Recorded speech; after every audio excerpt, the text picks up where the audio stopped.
Peripheral vascular disease. A case with peripheral vascular disease may present with a gangrene where cell death has already occurred, or before that with an ischemic limb. If gangrene be present, then examine the gangrenous area first and then proceed to examine the ischemic limb. Now we begin our examination with the inspection of the affected limb. On inspection of the gangrenous area, it shows a dark discoloration and a shriveled up mummified appearance if it is a dry gangrene. Note the dry, shriveled up appearance of the dry gangrene of this right foot and leg. A wet gangrene, as seen in the fingers of the right hand, shows black discoloration, but the tissues are edematous and swollen, and there is no clear-cut demarcation between the gangrenous and the normal limb. In comparison, the dry gangrene shows a line of demarcation between the dead gangrenous part and the normal living limb as seen in this leg. Note the well differentiated line of demarcation between the gangrene and the proximal healthy tissue in this dry gangrene of the finger. Just proximal to the line of demarcation is a small zone of hyperemia and hyperesthesia followed by normal skin. This is another case of a dry gangrene of the index finger. It is in the process of separation. In due course of time, the dry gangrene will separate itself by the process of aseptic ulceration, and the ulcer will be covered up by skin. Now inspect the proximal limb for evidence of proximal spread of gangrene and infection, and for evidence of chronic ischemia. First, we look for proximal spread of the gangrene. Presence of redness and edema in the proximal skin suggests active infection as in a wet gangrene.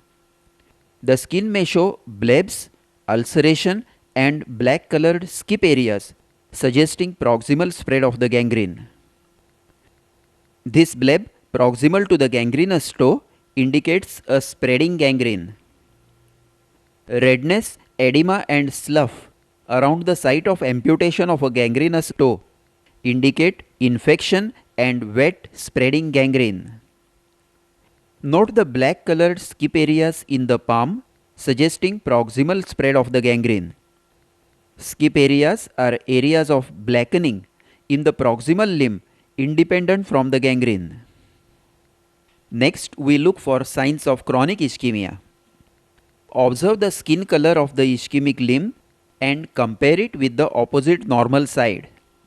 Note the blackish dark discoloration in the right limb suggesting chronic ischemia. A marked pallor will indicate sudden arterial obstruction as in embolism or during Raynaud's phenomenon. Note the appearance of the left hand in this case of left axillary artery embolism. A chronically ischemic limb looks pale and thin. The skin over the lower part of the leg and shin is thin and shiny with scanty hair. The leg is thin due to loss of subcutaneous fat and muscle wasting. The nails are brittle with transverse ridges. As the blood supply becomes critically less, the distal parts of the fingers and toes become darker in color, and the tips of the fingers or toes may show ischemic or trophic ulcers. Once again, note the ischemic leg on the left side, which is darker than the normal right leg and has a wasted, shriveled up appearance. Now measure the limb girth with a measuring tape and compare it with the girth of the opposite limb at the same level to demonstrate and record limb wasting. The measurements are taken over the main muscle mass about 3 inches above and below the knee joint in the lower limbs and 2 inches above and below the elbow joint in the upper limbs. Now inspect the veins over the dorsum of the foot. If they are well filled in the lying down position, it indicates a fairly good circulation. But if they are collapsed and gutter-like, then it is an indication of severe ischemia. If the patient has had an amputation before, like this toe amputation, Or if ischemia is long standing, look for a scar of lumbar sympathectomy, a transverse lumbar scar at the level of umbilicus. Lastly, if the toes are affected, look for a constriction at the base of the toe as seen in Einham. Note the constriction of the base of the fifth toe, which gradually deepens over several years till the toe separates. To revise, first inspect the gangrenous area. Note the extent of the gangrene, the line of demarcation, and the type of gangrene, whether dry or wet. Then examine the proximal limb for evidence of infection, that is edema and redness, for evidence of spread of gangrene, that is blebs, ulcerations and skip areas, and evidence of chronic ischemia, thin shiny skin with scanty hair, wasting and brittle nails with transverse ridges. Now let us proceed to palpation. On palpation, first palpate the gangrenous area. In a dry gangrene, the skin is cold, non-tender, hard and greasy. It has no sensations. In a wet gangrene, the skin is turgid, edematous with loss of sensations, but it may be tender if gangrene is not fully established. If the skin is edematous, palpate carefully all over the gangrenous and proximal area for crepitations to rule out an anaerobic infection like gas gangrene. Now palpate the ischemic proximal limb. First, test the temperature of the skin with the back of your fingers, proceeding proximally and comparing with the temperature of the opposite leg at the same level. Note the level up to which the limb is cold. In a severe peripheral vascular disease, it may be cold up to the mid-thigh.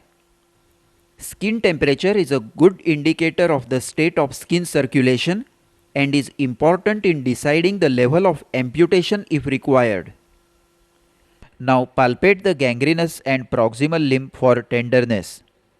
Next, palpate along the lines of major vessels for tenderness, that is along the popliteal and femoral arteries in the lower limbs and radial, brachial and axillary arteries in the upper limbs. Tenderness indicates recent thrombosis or embolism. Note the tenderness along the course of the axillary artery, in this case of axillary artery embolism. Now we will proceed to focal examination, that is examination of arteries, lymph nodes and the joints. First, palpate the arterial pulse at various levels in all the limbs. Then palpate the inguinal region for enlargement of lymph nodes. And then test the movements of different joints in the gangrenous area. Gangrenous portion of the limb will lose its movements, as seen in the right foot and ankle and left toes. Now we shall study in details the method of palpation of the pulsations of the arterial tree at various levels to note the state of arterial circulation. First, test the capillary circulation in the nails. Blanch the nail by pressing its tip, release the pressure and note the time taken by the nail bed to turn pink again. It gives a rough idea of the rate of blood flow in the capillaries. Then palpate the dorsalis pedis artery at the proximal end of the first metatarsal space, just lateral to the tendon of extensor hallucis longus, against the navicular and middle cuneiform bones. Palpate the posterior tibial artery midway between medial malleolus and tendoachilles against the calcaneum, keeping the foot dorsiflexed and inverted. If dorsalis pedis and posterior tibial are well felt and normal, it implies that the proximal pulses are bound to be normal. Next, palpate the popliteal artery in the popliteal fossa against the upper end of tibia or lower end of femur. With the patient in supine position, keep the knee flexed to 135 degrees. Keep your thumbs over the tibial tuberosity and insinuate the fingertips in the lower part of the popliteal fossa, palpating from the lateral to medial side till the neurovascular bundle is felt. Now palpate the artery against the upper end of tibia. If not felt in this position, turn the patient prone, flex the knee to 90 degrees and palpate the artery in the midline in the upper part of the popliteal fossa against the lower end of femur. If the popliteal pulse is still not felt, as it is a very difficult pulse to locate in obese patients, then perform the Fuchs's test or crossed legs test. Fuchs's test. Ask the patient to sit on the edge of the table and cross the affected leg so that the popliteal fossa rests on the opposite knee. Ask him to keep the leg fully relaxed. Divert his attention into talking something else and look for oscillatory movements of the hanging leg synchronous with the patient's pulse. Note the oscillations of the foot in this boy with gangrene due to electric burns who has a normal popliteal pulse. While in this patient of Berger's disease, absence of oscillatory movements suggests that the popliteal artery pulsations are absent. The test is of great significance when femoral pulse is normal but dorsalis pedis and posterior tibial are not palpable, because presence of these oscillatory movements is a definite indication of a good popliteal pulse.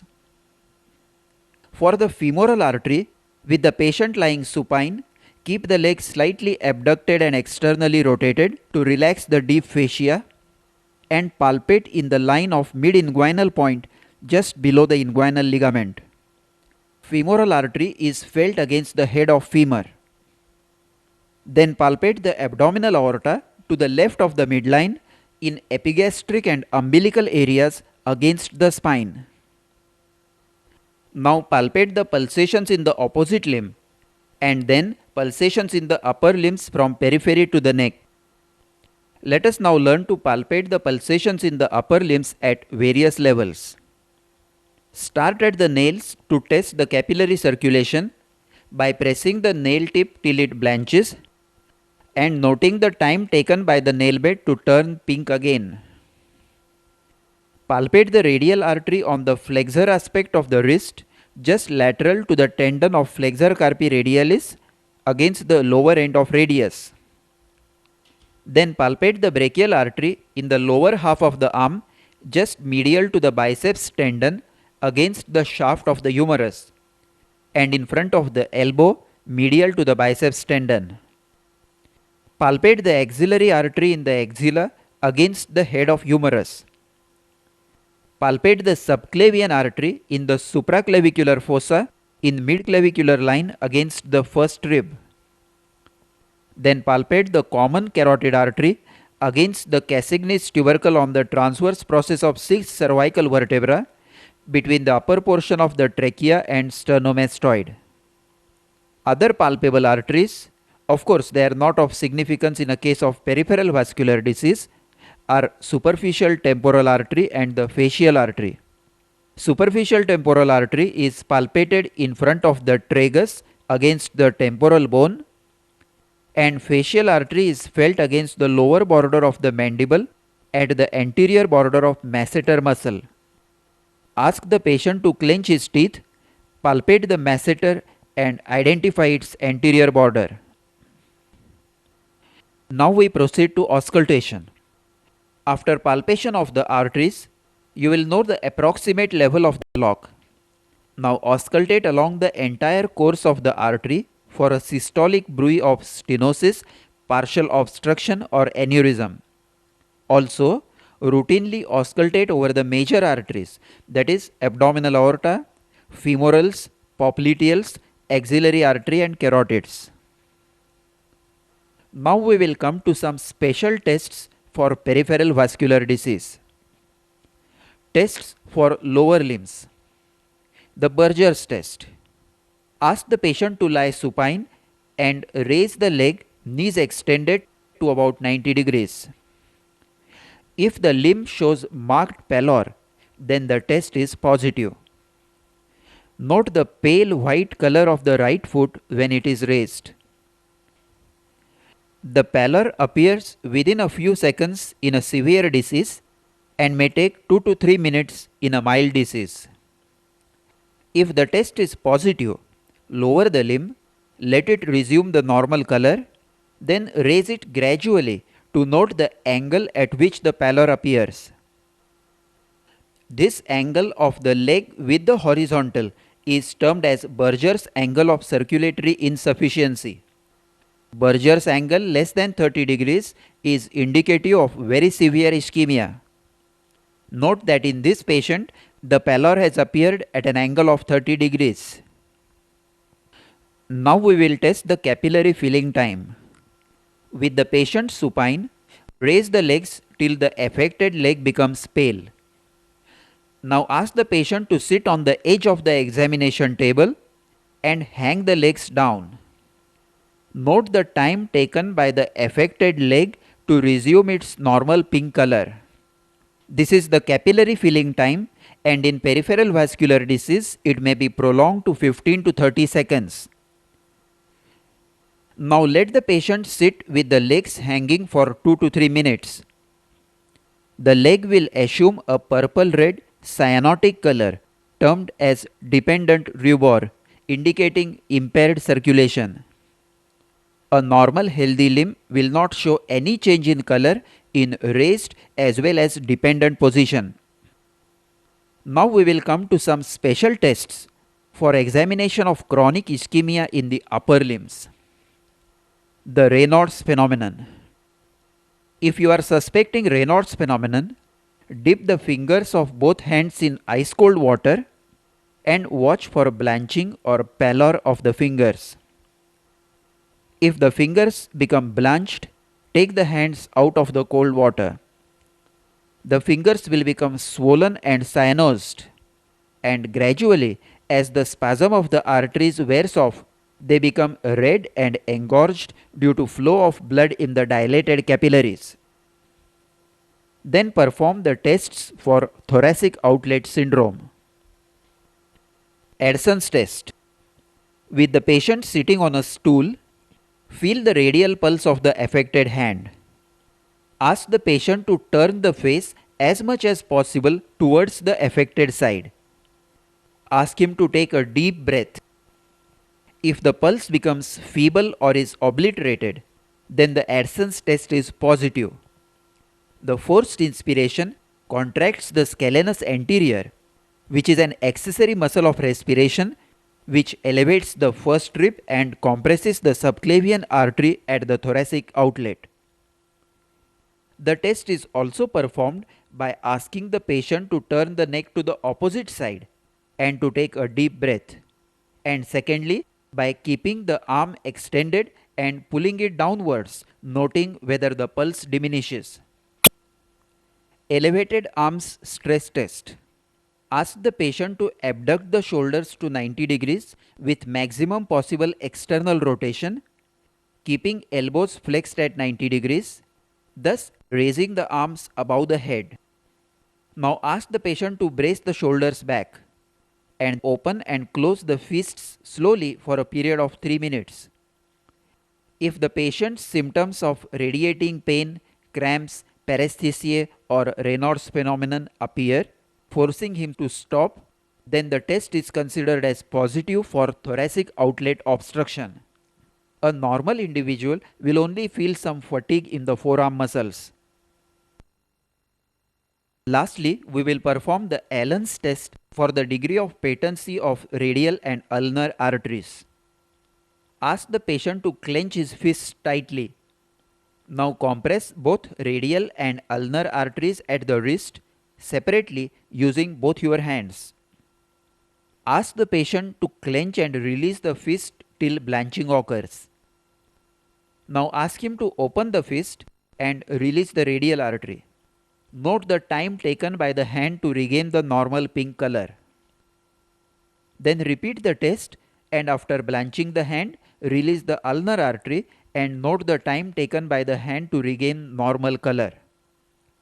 If any of the arteries is blocked, the palm will remain blanched for a longer time when pressure over the blocked artery is released.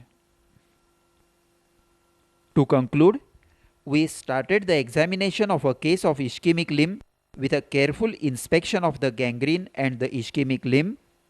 Then we examined the arteries, lymph nodes, and the movements. We palpated the arterial pulse at various levels and auscultated over it for a bruit. Lastly, we performed the special tests for peripheral vascular disease. In the lower limb, we performed the Berger's test and capillary filling time. In the upper limb, Raynaud's phenomenon, Addison's test, elevated arms stress test, and Allen's test. This completes the study of examination of a case of peripheral vascular disease.